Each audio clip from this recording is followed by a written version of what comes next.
सत्संग का मतलब क्या?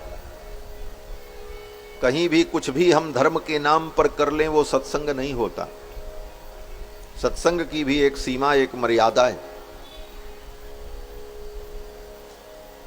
गांव के बाहर एक झोपड़ी डाल करके कोई व्यक्ति रहता था। घर परिवार के लोगों ने उसका त्याग कर दिया। वो परित्यक्त व्यक्ति गांव के बाहर झोपड़ी बना करके कहीं दूर रहता था। परिवार की परिस्थितियों के कारण, समाज से परित्यक्त होने के कारण, डिप्रेशन में जाने के कारण वह व्यक्ति नशे का आश्रय लेकर अपने डिप्रेशन को दूर करने का प्रयास करने लगा। और नशे के अनेक तरीके हैं, गांजा पीने लगा और पड़ा रहता था। लोगों ने कहा रे तो साधु है। अब कुछ सत्संगी वहां जाने लगे और शाम सवेरे सत्संग होने लगा। और क्या सत्संग, बोले वहां पहुंचे तो थोड़ी दो चार अच्छी बातें हों, उसके बाद शुरू हो जाए वही धंधा। और लौट करके जब लोग आवे तो कहें क्या करने गए थे? बोले सत्संग करने गए थे। बोले तो ऐसे सत्संग से जीव का कल्याण नहीं होता कि आप कहीं भी कुछ भी सत्संग के नाम पर कर लो और कहो कि ये सत्संग है। सत्संग का मतलब है सत का संग। सत माने परमात्मा, सत माने सत्य शास्त्र, वेदादि शास्त्र, वेदानुकूल पुराणादि ग्रंथ। इनके आश्रय में जब हम तत्व का विचार करते हैं तो इसको सत्संग कहा जाता है। ये सत्संग है। बाकी सत्संग के नाम पर कुछ भी हम कर डालें तो वो सत्संग नहीं कहलाता। तो भगवान की ऐसी महती कृपा कि हम सभी लोग कृष्ण जन्माष्टमी के पावन अवसर पर भागवत महापुराण सुनने और सुनाने का उपक्रम कर रहे हैं। श्री वेदव्यास जी महाराज की चर्चा मैंने की। श्री वेदव्यास जी महाराज ने 18 पुराण और महाभारत की रचना की। और उन 18 पुराणों में अंतिम पुराण श्रीमद् भागवत महापुराण। श्रीमद् भागवत महापुराण लिखने के बाद श्री वेदव्यास जी ने अपनी पवित्र लेखनी को विराम दे दिया।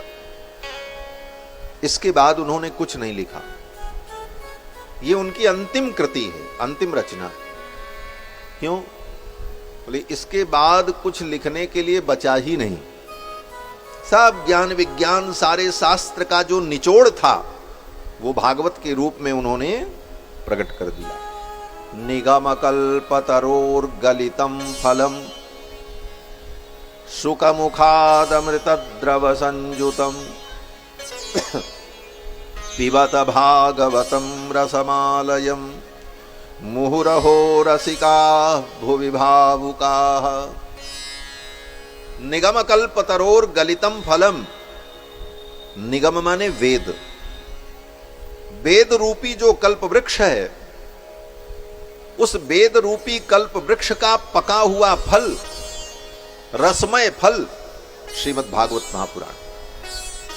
वेदों के रस को ही निकाल करके वेदव्यास जी ने पुराण के रूप में प्रस्तुत किया है।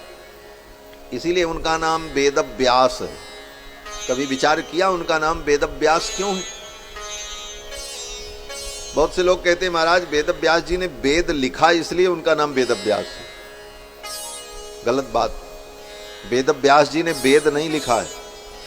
वेद को किसी ने नहीं लिखा, ब्रह्मा ने भी नहीं लिखा। यही तो बात है। दुनिया की जितनी धर्म की किताबें हैं उनको किसी व्यक्ति ने लिखा है, लेकिन हमारे सनातन धर्म के आदि ग्रंथ जो वेद हैं उसको किसी ने नहीं लिखा। यहां तक कि ब्रह्मा ने भी नहीं लिखा। तो आप कहोगे जब ब्रह्मा ने नहीं लिखा तब किसने लिखा होगा? तब भगवान ने लिखा होगा। कहते नहीं, भगवान ने भी वेदों को नहीं लिखा। बोले तो फिर वेद आए कहां से? तो कहते हैं कि भगवान अनादि हैं और वेद भी अनादि। धर्म का उपदेश देने वाले जो 4 वेद हैं वो अनादि हैं, उसका कोई लेखक नहीं है। इसीलिए आज तक यहां जो पढ़े लिखे लोग बैठे होंगे, जिन्होंने साहित्य पढ़ा होगा, एमए पीएचडी की होगी, उनको मालूम होगा, उन्होंने अगर इतिहास पढ़ा होगा, कहीं कोई व्यक्ति दुनिया का बता दे कि वेद का कोई लेखक हो, आज तक कोई इतिहासकार अपने इतिहास में इसका अन्वेषण नहीं कर पाए कि वेद को किसने लिखा। कारण क्योंकि वेद का कोई लेखक ही नहीं है। जब से भगवान है तब से वेद है। और कब से है? बोले जब से भगवान है। और भगवान कब से हैं? बोले भगवान अनादि हैं और वेद भी अनादि है। वेद और परमात्मा ये दोनों अनादि हैं। और दोनों का संबंध क्या है? बोले परमात्मा भगवान श्री हरि की जो श्वास है वह श्वास ही वेद है। और श्वास कब से होती है? कोई आपसे पूछे आपकी श्वास कब से है, तो आप यही कहोगे जब से हम हैं तब से हमारी श्वास है। बोले आप कब से हो? बोले जब से हमारी श्वास है तब से हम हैं। श्वास न रहे तो हम नहीं रहे तो श्वास नहीं। तो जिस तरह श्वास और हमारा संबंध तब से है जब से हम हैं, उसी प्रकार से भगवान की जो श्वास है उसी का नाम वेद है। यस्य निश्वसितम वेदाः, आचार्य सायण लिखते हैं कि परमात्मा का जो श्वास भूत है वो वेद है। और भगवान कब से हैं? बोले भगवान अनादि हैं, इसलिए भगवान की श्वास रूपी वेद भी अनादि और नित्य है।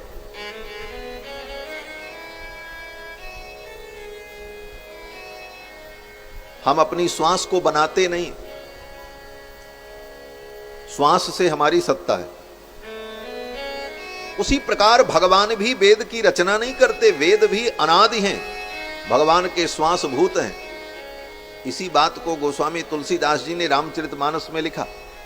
रामचरितमानस रामायण आप पढ़ते हैं। भगवान श्री राम जब गुरुकुल में पढ़ने जाते हैं तो गोस्वामी जी वर्णन करते हैं कि गुरु गृह गए पढ़न रघुराई।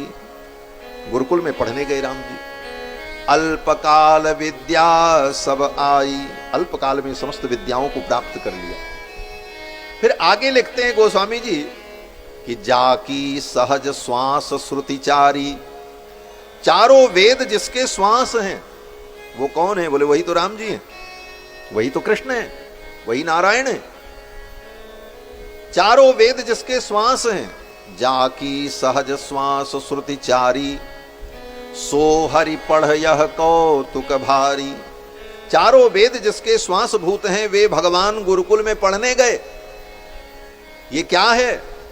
तो गोस्वामी जी कहते हैं भगवान का कौतुक है, भगवान की लीला है, तो लीला दिखा रहे हैं, इनको क्या पढ़ना है? चारों वेद इनका श्वास है। तो चारों वेद परमात्मा के श्वास भूत अनादि और नित्य हैं। वेदों की रचना किसी व्यक्ति ने नहीं की, ब्रह्मा ने भी नहीं की। इसीलिए भागवत के प्रथम श्लोक में ही लिखा है कि ब्रह्मा जी को भी वेदों का ज्ञान भगवान ने दिया है। ब्रह्मा जी जब प्रकट हुए तो ब्रह्मा जी ने 10,000 वर्ष तक तप किया।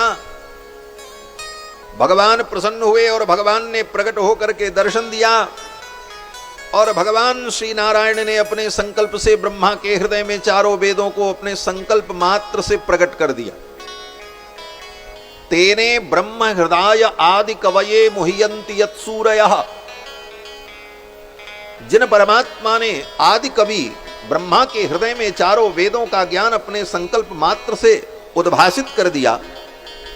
तेने ब्रह्म हृदय आदि कवये मुह्यन्ति यत्सूरयः, तेजो वारि मृदाम यथा विनिमयो यत्र सर्गो मृषा, धाम्ना स्वेन सदा निरस्त कुहकम सत्यम परम धीमहि। वे भगवान परम सत्य तत्व। तो ब्रह्मा को भी वेदों का ज्ञान भगवान ने दिया। इसलिए वेद अनादि नित्य परमात्मा के श्वासभूत और धर्म में परम प्रमाण है। वेदो खिलो धर्म मूलम, वेद ही अखिल धर्म का मूल है। वेदात धर्मो ही निर्भवौ, वेद से ही धर्म का समुद्भव होता है। वेद जो कहता है वही धर्म होता है। वेद प्रणहितो धर्मो, वेद जिसका विधान करता है वही धर्म है। इसलिए धर्म का मूल वेद। तो वेद व्यास ने वेद की रचना नहीं की, ब्रह्मा ने भी नहीं की, भगवान ने भी नहीं की, वेद तो अनादि है। हां, उन वेदों के अंदर जो रहस्य है, वेदों के अंदर जो धर्म का ज्ञान है, उसी ज्ञान को सामान्य संस्कृत भाषा में वेद व्यास जी ने लिखा, एक प्रकार से कहो तो उसकी व्याख्या की।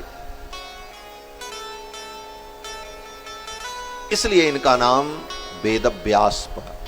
वेद व्यास का मतलब वेद का जिन्होंने व्यास माने विस्तार किया, जो विस्तार करता है उसको व्यास कहते हैं, विस्तार कर्ता को व्यास कहते हैं। आज भी मंच पर गद्दी पर बैठ करके जो कथा कहते हैं उनको लोग क्या कहते हैं? कथा व्यास, यही ना कहते हैं। तो कथा व्यास क्यों कहते हैं? क्या वो कथा बनाते हैं?